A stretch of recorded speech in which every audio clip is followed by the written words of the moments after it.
Assalamualaikum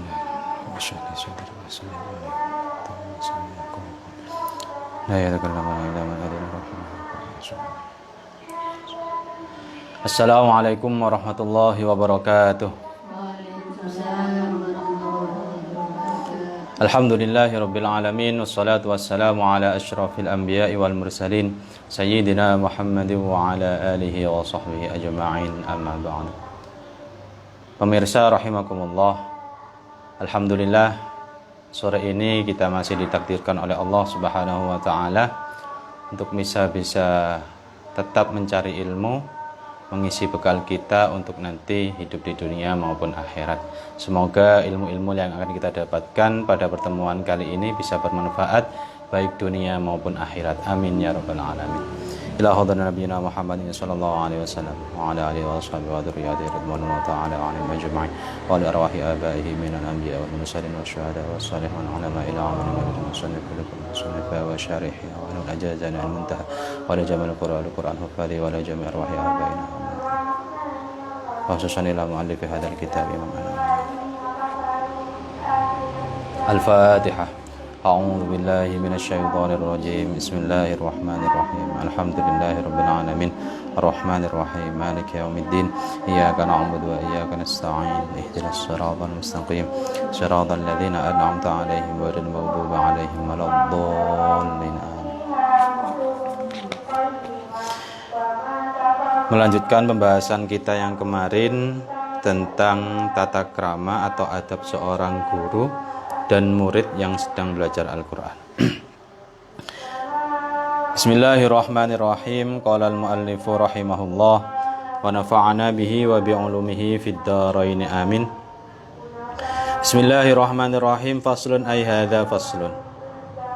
Wa yambaghi lan sayukja apa alla yata'adzama yen to ora ngrasa agung sapa muallim, sapa guru alal muta'allimina ngungkuli ing atase pira-pira wong kang belajar marang dekne, maksude para santri atau para murid. Balyaninu balik lembut sapa muallim lahum marang muta'allimin wa yatawadhu lan tawadhu sapa muallim lahum marang muta'allimin. Faqad jaa mongko teman-teman teko fit tawadhu ing dalem bab tawadhu nerangake tentang tawadhu li ahadin nasi marang pira-pira awa-awaane menungso apa asya'u pira-pira perkara kathiratun kang akeh ma'rufatun kang den kinaweruhi. Fa kaifa maka hale kaya apa biha ula illadzina kelawan mengkono-mengkono wong hum kang utawi alladzina iku bimangzilati auladihi ing dalem tetep ing dalem posisi utawa derajat anake muallim ma'ama ing dalem sertane barang hum kang utawi napa niku jenenge si muta'allimin iku alaihi ing atas simma. Bayane ma minal asya'i saking ketungkul, saking sibuk bil Qur'ani kelawan Qur'an ma'ama ing dalam sertane barang lahum kang kedhe muta'allimin alaihi ing atas muallim. Bayane min haqqis suhbati saking hak kekancan barengi wa taraddudihim lan bola baline muta'allimin, bola baline santri ilaihi marang guru, marang muallim. Faqad jaa mangko teman-teman teko anin Nabi sallallahu alaihi wasallam saking Kanjeng Nabi Muhammad sallallahu alaihi wasallam apa annahu sak temene Kanjeng Nabi iku kala ngendika sinten Kanjeng Nabi ngendikane linu lembuta sira liman marang wong tu'allimuna kang mulang sapa sira waliman lang marang wong tata'allamuna kang belajar sapa sira kabeh minhu saking man. Wa an Ayyub lan saking Ayyub as-Sakhtiyani rahimamukum ngrahmati hu ing Ayyub sapa Gusti Allah. Kala ngendika sapa Ayyub yang bagi sayukja lil alimi keduwe wong alim apa ayat ayen to ndeleh sapa alim at-turaba ing lebu ing debu ala roksihi ing atase dhuwur ni sirae alim tawadu'an krana arahe tawadhu krana arahe andhap asor lillahi marang Gusti Allah azza wa jalla. Hale maha mulya sapa Gusti Allah wa jalalan maha luhur sinten Gusti Allah. Jadi pertemuan kali ini kita masih akan membahas tentang etika seorang guru, yakni guru itu hendaknya tidak merasa nopo sombong, gak ngeroso dukur, ndak merasa agung.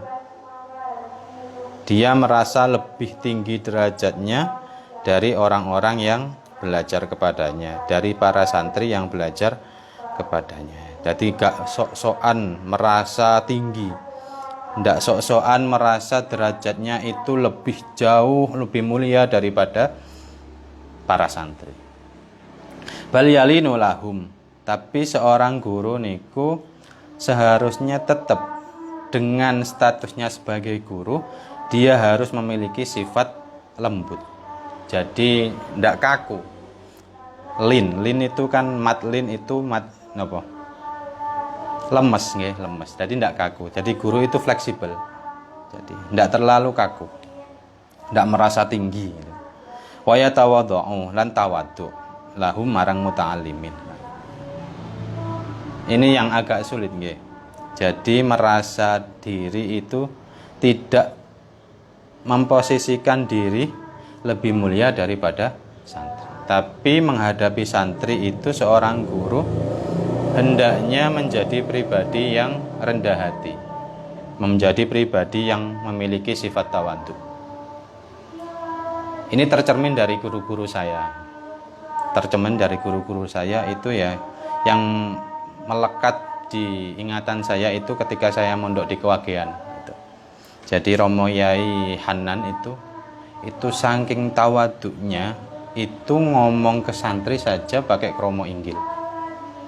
Padahal belum tentu santrinya itu ngomong kepada santri yang lain dengan kromo inggil.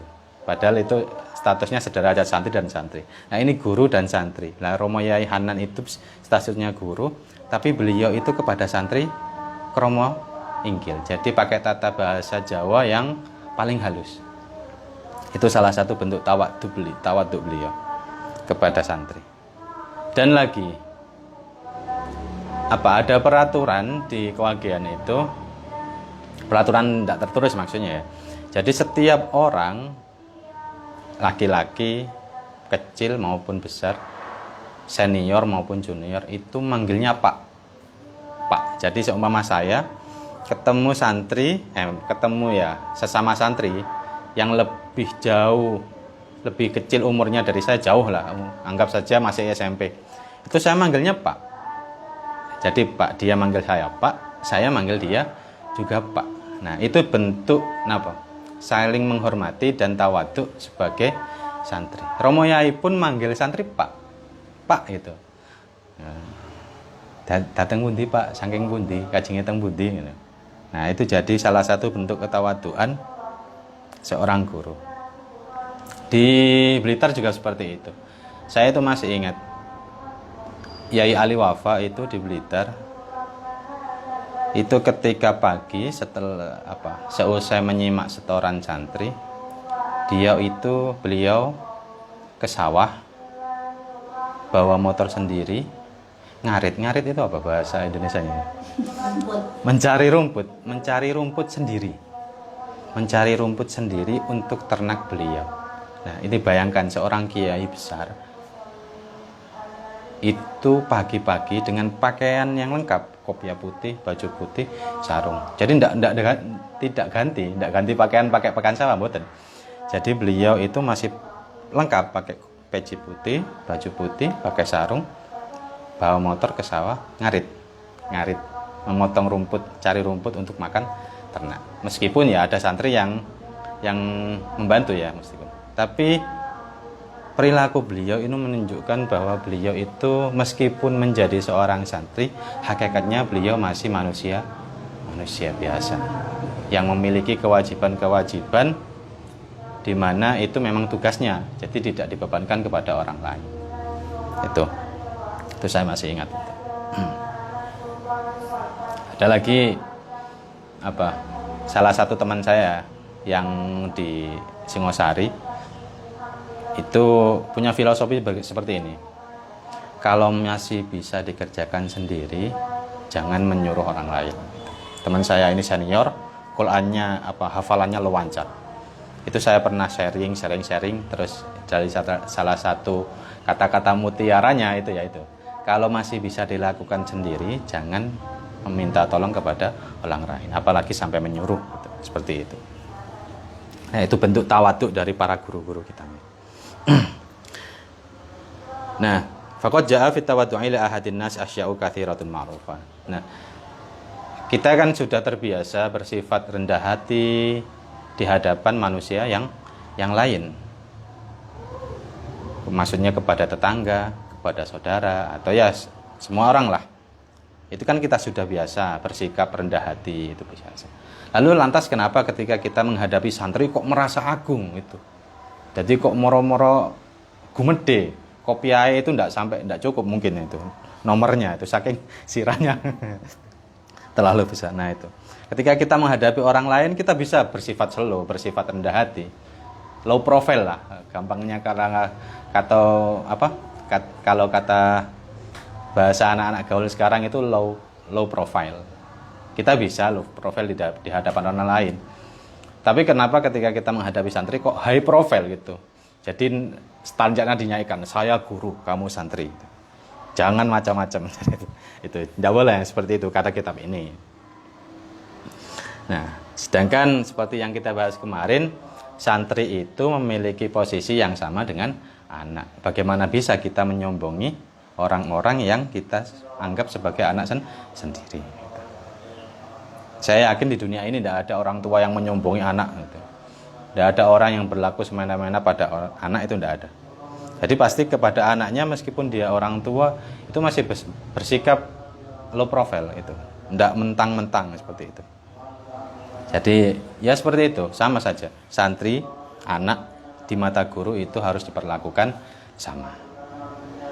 Apalagi santri dengan kelebihannya mondok di sampean, belajar di kita, di mana dia sedang belajar Al-Quran. Itu memiliki keunggulan yang lebih daripada orang lain yang tidak ada hubungannya status apa-apa dengan kita. Padahal santri ini tiap hari ketemu kita yang mengajar, dia belajar kita bolak-balik, yang tidak nginep di pondok seumpama dari dusun satu ke dusun yang lain. Nah itu kenapa kita kok sampai bersikap seperti itu kepada orang-orang atau murid-murid yang rela jauh-jauh belajar kepada kita, seperti itu. Di sini. Kemudian Nabi Muhammad SAW itu ya memerintahkan untuk bersikap lembut kepada orang yang belajar kepada kita, lembut. Banyak sekali lah contoh yang saya dapatkan dari mondok sekian puluh tahun. Kalau dihitung itu saya hidup di rumah sama di pondok itu banyakkan di pondok. Saya itu di rumah paling 12 tahun, mondok itu sampai hampir 30 tahun. Berarti 18 tahun lah saya di pondok itu. Jadi lebih banyak di pondok. Jadi karakter-karakter guru yang lemah lembut itu tercermin daripada tingkah laku yang kita sering lihat dari keseharian beliau. Tuh. Jadi harus lemah lembut pada orang yang belajar. Dan kepada orang yang kita belajar, maksudnya kepada guru. Jadi santri ke guru juga harus bersikap lemah lembut. Gak oleh santri nyentak-nyentak guru, tak boleh. Santri kok diceluk gurune seumpama kalau memang tidak ada uzur syar'i mau gak gelem, seperti itu. Tidak boleh kasar kepada guru santri seperti itu. Nah, lain halnya Abah Hasyim Muzadi itu selama saya mondok di Al-Hikam, beliau itu termasuk pribadi yang rileks. Jadi meskipun dalam keadaan ingin menasihati santri, itu disampaikan dengan cara yang halus, dengan cara semi guyon gitu loh. Semi guyon. Saya pernah itu sekali waktu ngaji Al-Hikam seperti ini. Kalian itu, kata beliau, kalian itu duduk, datang, turu. Gurunya ditinggal, turu. Ngorok pisan. Itu sambil ketawa beliau. Jadi menyindir harus, memarahi harus para santri. Nah, jadi pribadi yang seperti itu yang seharusnya menjadi orang-orang yang harus kita teladani. Jadi guru-guru yang harus kita teladani itu yang sifatnya seperti itu. Aba Hasyim Muzadi. Nah, kemudian yaitu bagi orang yang memiliki ilmu sebaiknya itu ayyatu'at turab ala rasihi. Jadi meletakkan apa jenenge? Tanah di atas kepalanya. Maksudnya apa? Jadi bersifat rendah hati. Tanah itu kan hal yang paling rendah di bumi kita, yang kita setiap hari injak. Nah, itu ketika ditaruh di atas kepala kita itu menunjukkan bahwa tanah ini lebih mulia daripada kita. Seperti halnya sholat. Seperti halnya sholat. Itu ketika kita bersujud itu menunjukkan bahwa manusia itu sejatinya tidak lebih tinggi daripada tanah. Jadi ketika kepala kita yang kita banggakan, kepala kita dengan isi segalanya, otak yang cemerlang dan yang lain-lain, kita buat sujud menempel ke tanah, itu menunjukkan bahwa kita bukan siapa-siapa. Itu ya. Karena kita bukan siapa-siapa, ya tidak seharusnya kita memiliki perasaan sombong, apalagi takabur, apalagi congkak dan yang lain-lain lah. Itu. Kemudian faslun wayam bagi ayu adiba, wayam bagi lan sayukja apa ayu adiba yen to mulang adab sapa guru al muta'allima ing murid alat tajriji ing atase bertahap bil adabi as-saniyati kelawan pira-pira adab kan edi. Jadi guru itu juga harus mengajari kepada santri tata krama atau akhlak-akhlak yang terpuji secara bertahap. Jadi tidak bisa santri dipukul rata, kamu harus puasa, tidak bisa. Jadi harus bertahap. Yang kecil ya paling disuruh latihan sholat jamaah. Yang agak besar nanti disuruh sholat tahajud kayak seumpama. Yang lebih tinggi lagi disuruh apa itu. Jadi ada tahapan-tahapan untuk pendidikan seorang murid. Jadi tidak bisa dipukul rata. Kemudian wasyamil mardiyah dan karakter-karakter yang diridhoi oleh Allah. Jadi sifat-sifat terpuji gampangnya. Waliyadati nafsihi bitaqaitil khafiyah. Jadi melatih para santri kepada sifat-sifat yang memiliki kelembutan yang samar. Contoh paling gampang ya, kalau berkenaan dengan Quran ya deres gitu. Riadohnya orang memiliki hafalan Quran atau sedang belajar membaca Al-Quran ya membaca Quran. Jangan membaca lainnya. Baca WhatsApp, status WhatsApp dan yang lain-lain. Ya kadang-kadang kalau memang perlu. Kalau tidak perlu apalagi bulan Ramadan ya dibuat membaca Al-Quran. Kemudian wa yu'awidahu asyanata fi jami'i umurihi al-batinati wal jaliyah. Dan biasana sapa guru ing murid asyana ing ngreksa fi jami'i umurihi ing dalem sekabehe pira-pira perkarane muta'allim al-batinah kang bangsa batin wal jaliyah dan kang pertelo. Jadi guru itu juga harus membiasakan santrinya menjaga diri dari sifat-sifat yang tercela, baik itu yang di dalam ataupun di luar. Namun apa yang tersimpan di dalam biasanya itu akan tampak di luar. Jadi sifat-sifat jelek itu pasti akan tampak di luar, meskipun ditutup-tutupi pasti akan tampak. Jadi guru itu tugasnya untuk menata bagaimana sifat atau karakter santri itu bisa memiliki kebiasaan-kebiasaan yang terpuji. Yang paling gampang yaitu, bukan paling gampang sih, agak susah, menyuruh untuk sholat berjamaah rutin. Itu penekanannya di situ rata-rata. Saya mondok di Singosari itu yang paling penting menurut pengamatan saya itu ngaji dan jamaah, ngaji jamaah itu. Sampai ada sanksi ketika santri itu tidak jamaah, ada sanksinya. Saking pentingnya disiplin, kalau menurut saya disiplin waktu. Nah itu salah satu bentuk-bentuk perkara yang harus dijaga oleh santri, disiplin. Kemudian wa yuharridahu bi aqwalihi, dan memotivasi sapa guru ing santri bi aqwalihi kelawan pira-pira pengucape guru wa af'alihi lan penggaweane guru utawa tingkah laku guru al mutakarrirati kang bola-bali alal ikhlasi ing atase ikhlas wasiddiq lan jujur wa husni niyati lan bagus niat. Jadi guru itu juga harus memotivasi baik secara lisan maupun tingkah laku. Jadi memberi contoh, bukan tidak hanya memerintah tapi memberi contoh. Karena pendidikan yang terbaik itu mencontohkan.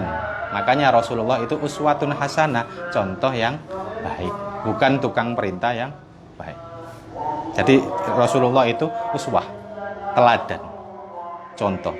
Jadi santri itu ya harus diajari bagaimana caranya ikhlas, bagaimana caranya jujur, bagaimana caranya menata niat belajar itu seperti apa, niat kita dari rumah pergi ngaji itu seperti apa gitu. Dan kemudian wa muraqabatillah fi jami'il lahadati, dan selalu apa? Selalu mengingat Allah, selalu ingat bahwa Allah itu mengawasi kita setiap saat.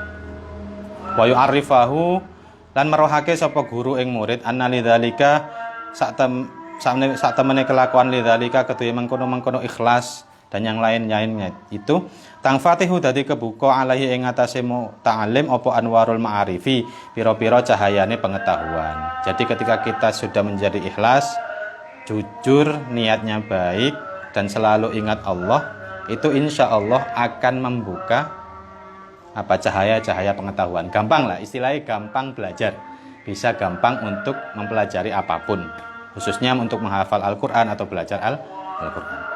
Wayang syarihu, insyaraha yang syarihu, wayang syarihu sadruhu, dan dadanya itu jembar, luas, jadi tidak gampang gelo, wa yatafajjaru min qalbihi yanabiul hikami wal lataifi, dan munculnya sumber-sumber hikmah atau kelembutan-kelembutan dari hatinya. Jadi ketika santri itu sudah bisa ikhlas dan yang lain-lain, nanti akan muncul kelembutan-kelembutan apa yang dihasilkan dari bersifat ikhlas tadi. Wa yubariku, dan paring berkah sapa Allah lahu marang santri fi ilmihi ing dalam ilmune santri, wa halihi lan tingkahe santri. Wa yuwafiqu, lan nuduhake sapa Gusti Allah fi af'alihi ing dalam pira-pira tingkah lakune santri, wa aqwalihi lan pira-pira pangucape santri. Nah, ketika santri itu sudah bisa ikhlas, jujur dan yang lain-lain, insya Allah Allah akan memberi berkah kepada setiap apapun yang dia lakukan, kepada setiap ilmu yang akan dia pelajari, kepada setiap tingkah laku yang ia kerjakan, insya Allah diberkahi oleh Allah Subhanahu wa Ta'ala, dan akan ditunjukkan jalan-jalan yang lurus, jalan-jalannya orang yang diridhoi oleh Allah Subhanahu wa Ta'ala. Jadi kesimpulan kita sore ini, jadi seorang guru itu yang pertama harus memiliki sifat tawadhu. Memiliki sifat tawadhu, jangan bersikap sombong. Dan yang kedua itu metode pengajaran anak, metode pengajaran murid, metode pengajaran santri itu tidak sama, harus memiliki proses yang bertahap. Jadi semoga pertemuan kita kali ini bisa membawa manfaat bagi kita semua, khususnya saya sendiri. Semoga apa yang saya sampaikan kurang lebihnya ada yang bisa menjadi pelajaran bagi kita semua. Itu mungkin yang bisa saya sampaikan, kurang lebihnya mohon maaf. Assalamualaikum warahmatullahi wabarakatuh.